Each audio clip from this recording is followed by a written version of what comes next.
Good morning, all students. 10th class Hindi medium students, most welcome in this video. देखिए बेटा, पिछले video में बात कर रहे थे आईयूपीएसी नामकरण और विभिन्न काल्पनिक युगों के आईयूपीएसी नामकरण, सूत्रों के द्वारा नाम को बनाना, नाम के द्वारा अनुसूत्र निर्माण। पिछले वीडियो के अंदर लगभग आपको मैं 20 से अधिक उदाहरण दे चुका हूं कि किस प्रकार अणुसूत्रों का नामकरण किया जाता है आईयूपीएसी में। उसके लिए सबसे पहले आपने नियम पढ़े होंगे और नियम के द्वारा आपने उदाहरणों को बनाया होगा। यदि हमें अणुसूत्र दे दिए जाए तो हम उसका नामकरण करेंगे। यदि हमें आईयूपीएसी नाम दे दिया जाए तो उसके आधार पर हम उसकी संरचना बनाएंगे। तो सबसे पहले जैसे आपको कार्बन की संख्या का अंकन करना है, आपको प्रतिस्थापी देखनी है, अंग्रेजी वर्णमाला का ध्यान रखना है, कार्बन कार्बन के मध्य बंधों की संख्या का भी ध्यान रखना है। इस प्रकार आपने आईयूपीएसी नामकरण किया। आज आपको इस वीडियो में मैं एक नया टॉपिक, उस टॉपिक का नाम है कार्बन के अपर। तो सबसे पहले हम बात करेंगे अपर रूप होता क्या है। अपर रूप, अपर मीन्स होता है दूसरा।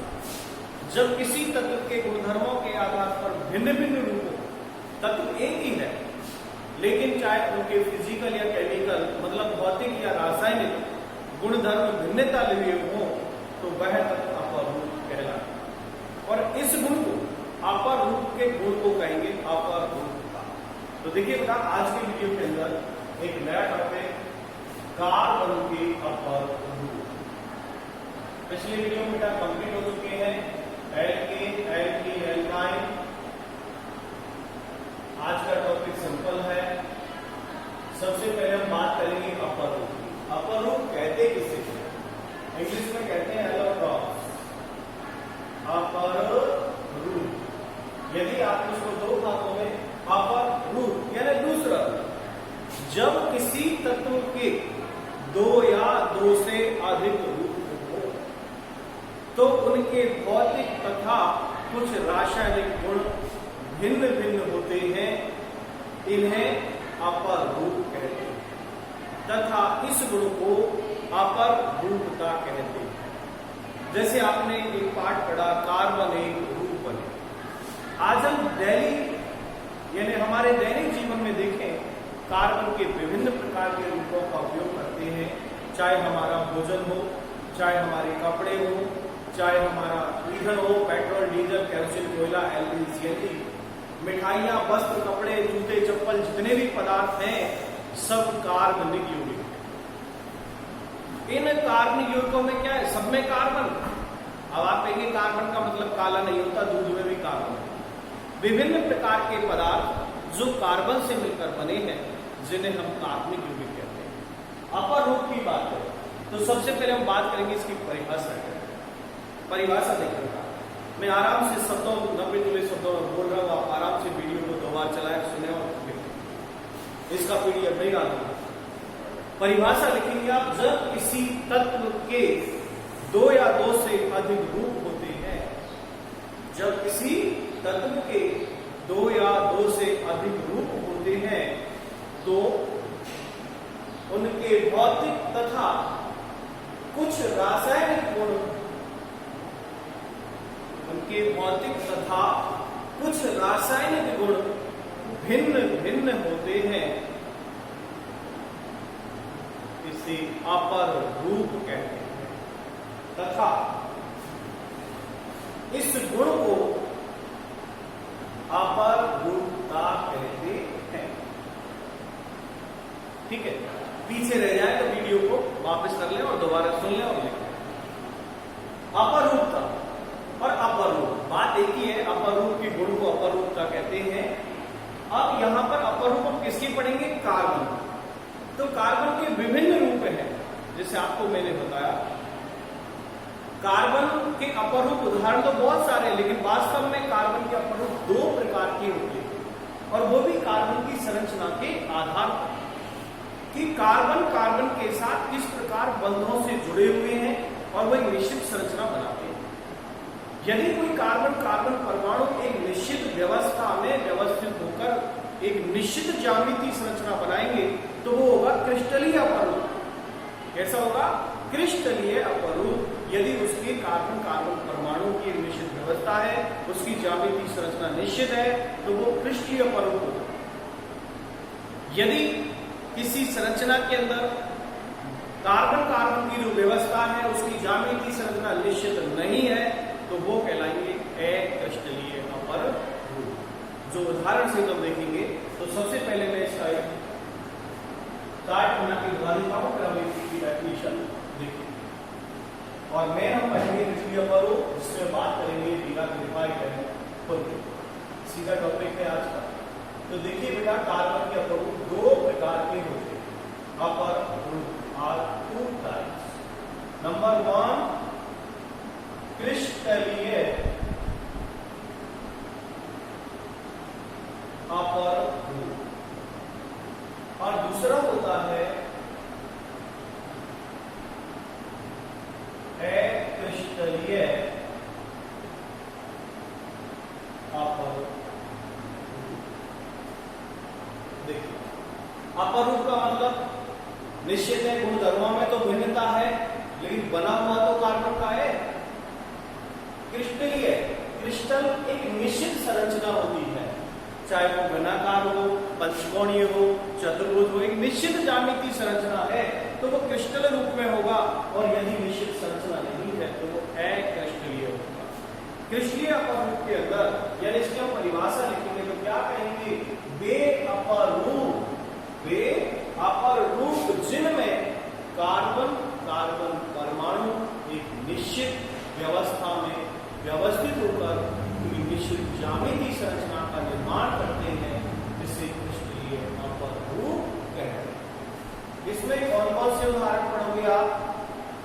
नंबर 1 डायमंड यानी हीरा, नंबर 2 ग्रेफाइट, देन 3 खुल्दी। इन तीनों के हमें गुणधर्म भी पढ़ने हैं और इन तीनों के उपयोग भी पढ़ने हैं। दूसरा है क्रिस्टलीय, जिनकी ज्यामितीय संरचना निश्चित नहीं है। ओक, काष्ठ कोयला, काष्ठ कहते हैं लकड़ी को,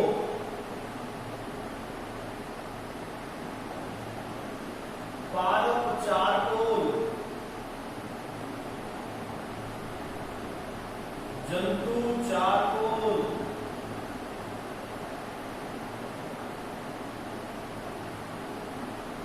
और काजल। ठीक है, ये उदाहरण केवल याद रखना, ये क्वेश्चन हमसे 10th क्लास में नहीं पूछे जाते हैं, उदाहरण भी नहीं आते, केवल आपने इसके बारे में क्लास 8 में पढ़ा होगा।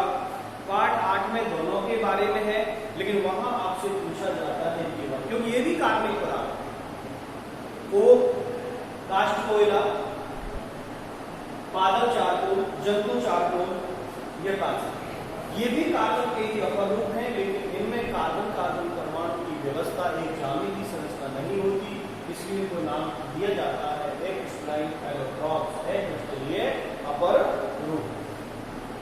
हमें डिटेल में बेटा ये पढ़ने हैं, हीरा, ग्रेफाइट एंड खुल्दी। तो बेटा सबसे पहले आप क्रिस्टलीय अपरूप टॉपिक डालेंगे, पहले ऐसा चार्ट बना लें, और चार्ट बनाने के बाद हम एक पहले परिभाषा पढ़ेंगे, फिर हमें तीनों को पढ़ना है, फिर मैं डिफरेंस भी देखना है।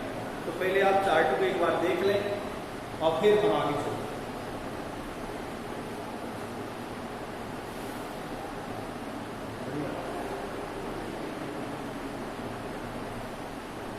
देखिए, आपने देखा कार्बन के अपरूप को दो भागों में बांटा, क्रिस्टलीय, अक्रिस्टलीय। नंबर 1 डाल दीजिएगा, क्रिस्टलीय अपरूप परिभाषा लिखो। वे अपरूप, ध्यान से सुन ले, लिख ले, पीडीएफ में डालूंगा इसका। वे अपरूप जिनमें कार्बन परमाणु, वे अपरूप जिनमें कार्बन परमाणु एक निश्चित व्यवस्था में व्यवस्थित होते हैं। हम वैसे आधी लाइन में परिभाषा दे सकते हैं, पर पहले आप साइंटिफिक लिख लें, फिर आपको बताऊंगा। निश्चित व्यवस्था में व्यवस्थित होते हैं, जिससे एक निश्चित ज्यामिति संरचना, निश्चित ज्यामिति संरचना बनती है, निश्चित ज्यामिति संरचना बनती है।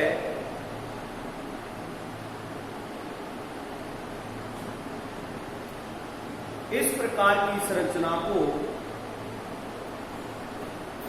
क्रिस्टलीय अपर रूप कहते हैं।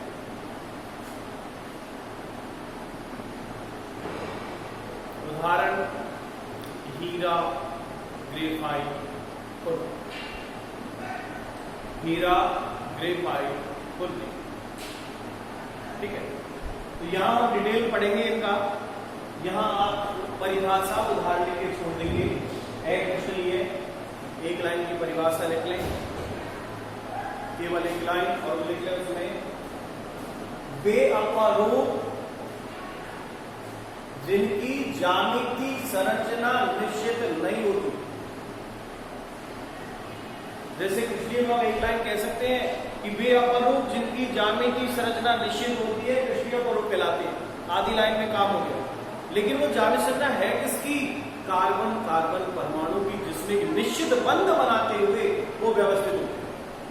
क्योंकि कार्बन कार्बन के परमाणुओं से, कार्बन अन्य परमाणुओं से सहयोग करके सहसंयोजी बंध बना करके बड़ी बड़ी यूनिटों का निर्माण करते हैं। एक लाइन लिख दोगे आप, वे अपरूप जिनकी ज्यामिति संरचना निश्चित नहीं होती है उन्हें क्रिस्टलीय अपरूप कहते हैं। उदाहरण लिख दो, बंधुबल,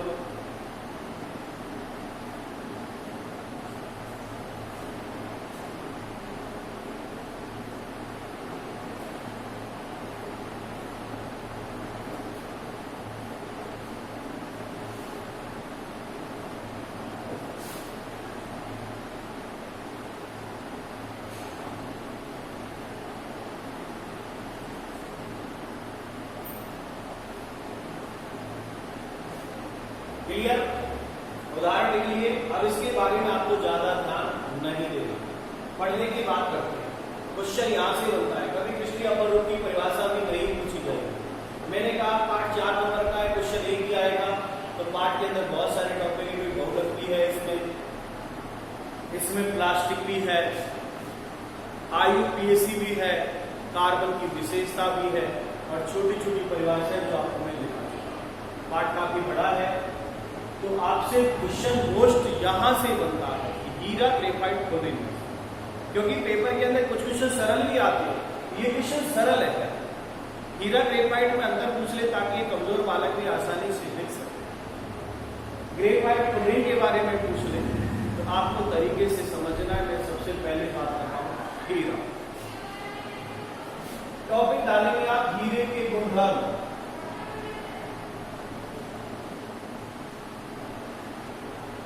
प्रॉपर्टीज ऑफ डायमंड। सबसे पहली बात, हीरा कार्बन का अति शुद्धतम रूप है। हीरा कार्बन का अति शुद्धतम रूप है। यहां से समझना, पॉइंट वर्ड पर लिखा हुआ। हीरे के अंदर कार्बन परमाणु अन्य कार्बन परमाणुओं से बंध बनाते हुए निश्चित संरचना का निर्माण करता है। इसकी संरचना होती है समचतुष्फलकीय, समचतुष्फलकीय, जिसमें कार्बन कार्बन के मध्य बंध लंबाई 1.54 आर्मस्ट्रॉन्ग होती है। 1.54 आर्मस्ट्रॉन्ग होती है बंध लंबाई, एक कार्बन से दूसरे कार्बन के बंध की दूरी। हीरे का गलनांक 3843 केल्विन होता है। आपने क्लास 9 में गलनांक क्वथनांक पढ़ा होगा। गलन से गलनांक, क्वथन से क्वथनांक। क्वथन का मतलब होता है उबलना और गलन का मतलब होता है ठोस से द्रव में बदलना। वह ताप जिस पर कोई ठोस पदार्थ द्रव में बदलने लगे वो उसका गलनांक। ठीक है, तो यहां मैं बात कर रहा हूं हीरा। इसके अलावा देखें इसकी संरचना, इसके कार्बन के बंध को अति शुद्धतम रूप, इसका गलनांक, कार्बन कार्बन इसके जुड़ करके और एक कठोर संरचना निर्माण करते हैं और उस कठोर संरचना के कारण इसमें इलेक्ट्रॉन का गमन नहीं हो पाता, आवेश का प्रवाह नहीं हो पाता और जब आवेश का प्रवाह नहीं हो तो ये विद्युत का कुचालक, क्योंकि आवेश प्रवाह की दर होती है विद्युत धारा, जब आवेश का प्रवाह ही नहीं होगा तो हीरा विद्युत का कुचालक। मैं हीरे की बात कर रहा हूं, डायमंड जो विद्युत का कुचालक है उसका कारण क्या है कि हीरे में एक कार्बन परमाणु अन्य 4 परमाणुओं से घिरा रहता है, संरचना बहुत अधिक कठोर होती है। हीरा बहुत अधिक कठोर होता है, कठोरता का पता हमें लग रहा है गलनांक से कि 3843 केल्विन इसका गलनांक होता है। तो देखिए बेटा यहां कुछ पॉइंट जो आपको याद रखने हैं। पहला पॉइंट आप लिखेंगे, पहला पॉइंट हीरा कार्बन का अति शुद्धतम रूप है। पहला अति शुद्धतम क्यों? क्योंकि हीरे में कार्बन के अलावा अन्य परमाणु लगभग नहीं पाए जाते। हीरा 100% कार्बन से बना हुआ है, ठीक है। हीरा कहां से? कोयले की खान से निकलता है, कोयला भी कार्बन है, लेकिन वो कोयला और इस हीरे में बहुत अंतर है। कोयला अक्रिस्टलीय है और हीरा क्रिस्टलीय है। तो पहला पॉइंट आपने लिखा कि हीरा कार्बन का अति शुद्धतम रूप है। सेकंड, हीरा विद्युत का कुचालक होता है। हीरा विद्युत का कुचालक। अब पूछ लिया क्यों होता है कुचालक? ये तो सब जानते हैं हीरा विद्युत का कुचालक क्यों होता है। इसका कारण हम जाने कि हीरे की संरचना बहुत अधिक कठोर है। हीरे में एक कार्बन परमाणु अन्य 4 परमाणु से घिरे होते हैं, इसलिए कहीं भी आवेश प्रवाह नहीं हो सकता, इसलिए हीरा विद्युत का कुचालक। ठीक है। तीसरा पॉइंट लिखेंगे, हीरा बहुत अधिक कठोर होता है। हीरा बहुत अधिक कठोर होता है। नेक्स्ट आप लिखोगे, हीरे की संरचना समचतुष्फलकीय। मैं परिभाषा लिखा चुका हूं, regular tetrahedron structure. Regular tetrahedron का मतलब कि समचतुष्फलकीय होते हैं, जिसमें सम यानी समान, चतुष्क मतलब 4 फलक है। जैसे कार्बन कार्बन की मैंने कहा कि कार्बन का बंध कोण 109 डिग्री पॉइंट 28 मिनट होता है, वो समचतुष्फलकीय संरचना बनने पर, समचतुष्फलकीय संरचना बनने पर वो बंध कोण 109 degree point 28। Now next point, पहला पॉइंट आपने लिखा कार्बन अति शुद्धतम रूप, हीरा अति शुद्धतम रूप है। सेकंड, विद्युत का कुचालक होता है। थर्ड, हीरा बहुत अधिक कठोर होता है। हीरे की संरचना समचतुष्फलकीय होती है। नेक्स्ट डालो, हीरे में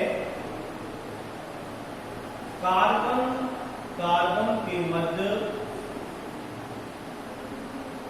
बंध लंबाई 1.54 आर्मस्ट्रॉन्ग होती है।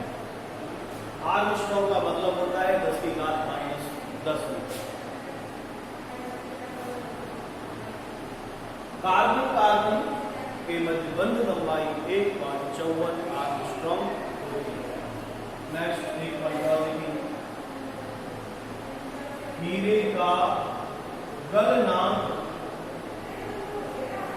हीरे का गलनांक 3843 केल्विन है।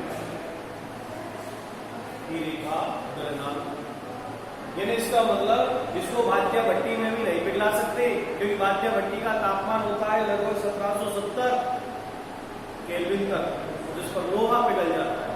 इसका गलनांक लोहे से भी अधिक। नेक्स्ट, तो यहां हमने कुछ पॉइंटों की बात करी, और पॉइंट है काफी, लेकिन आप केवल इतने ही पॉइंट आपकी कॉपी में नोट करें, बाकी मैं बात करूंगा।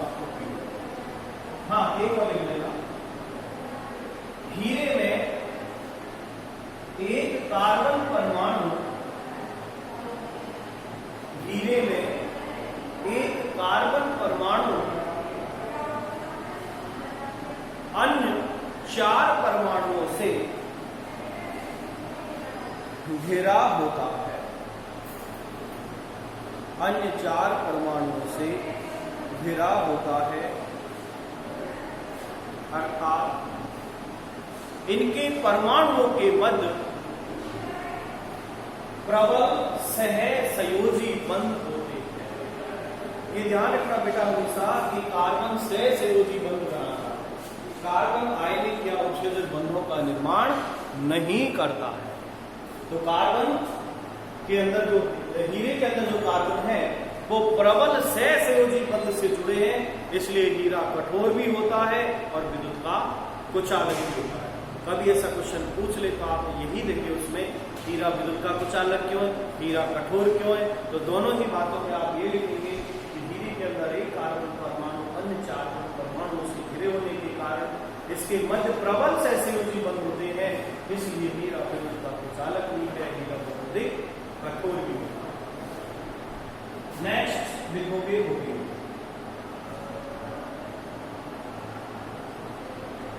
देखिए अब जैसे आपके पास पॉइंट रखे हुए हैं, अब जैसे आप ग्रेफाइट से इसको तुलना करें कि difference between diamond and graphite, यदि हम डिफरेंस देखें तो इनको देख करके हम डिफरेंस लिख सकते हैं ग्रेफाइट की।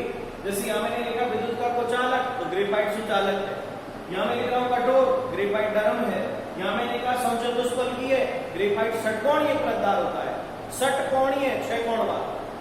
यहाँ मैंने कहा कार्बन कार्बन की बंध लंबाई 1.54 आर्मस्ट्रॉन्ग, जबकि ग्रेफाइट में 1.42 आर्मस्ट्रॉन्ग। कार्बन कार्बन की बंध लंबाई 1.42 आर्मस्ट्रॉन्ग। यदि मैंने यहाँ का गलनांक कहा तो हीरे से कम गलनांक होता है ग्रेफाइट का। ग्रेफाइट ग्रेफो शब्द से बना है जिसका अर्थ होता है लिखना। पेंसिल जो होती है, पेंसिल में काला जो कार्बन है वो ग्रेफाइट।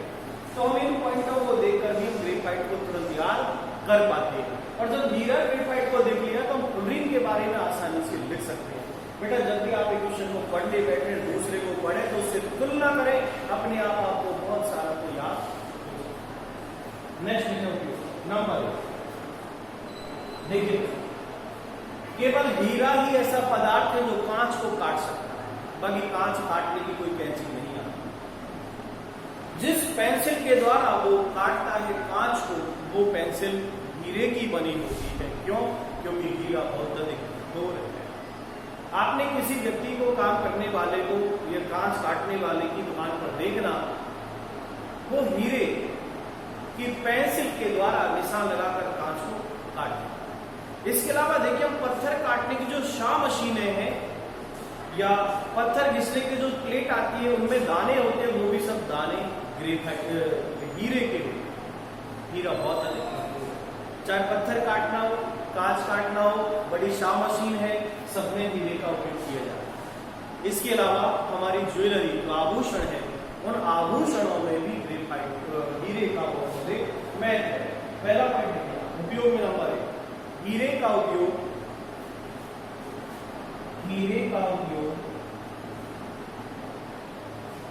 कांच काटने में किया जाता है। हीरे का उपयोग कांच काटने में किया जाता है। सेकंड उपयोग लिखें, हीरा पत्थर काटने तथा पत्थर काटने की शा मशीन में इसका उपयोग किया जाता है। बस एक मिनट और। नंबर 3, हीरा मोनोग्राम की सुई, उपयोग 2 ही याद रखना बेटा, आता एक ही है, प्रतीक लिखो। हीरा मोनोग्राम की सुई बनाने के काम आता है।